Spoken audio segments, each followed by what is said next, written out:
Saša, Miha in Arja imajo radi živali, celo tako, da jih Saša že vse življenje rešuje, živali pa imata rada tudi Sašina starša.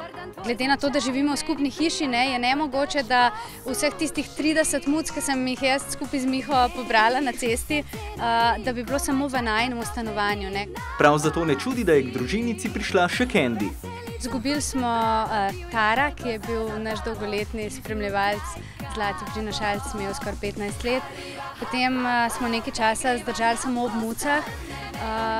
Potem se nam je pa zdelo, da bi komot, da je že čas, da je Arja zadosti velika, da bi lahko pač enemu kužku eno lepo življenje ponudili.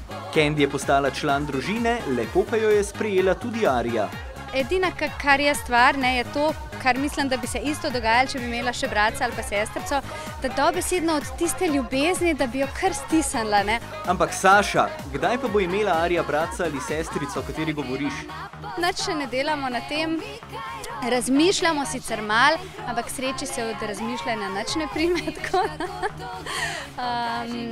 Kaj pa vem, niso mi všeč preveč te časi, ni mi všeč splošna situacija v Sloveniji.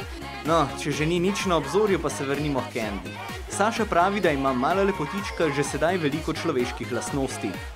Crkljivost. To ima po Mihu verjetno, ne? Ja, seveda. No, ampak v resnici Miha je njen najljubši sedež, najljubša blazinca in jaz imam res velikokrat občutek, da ona misli, da je ona samo en njegov notranji organ. Tako da, ko se priklop nanj, je ona zadovoljna.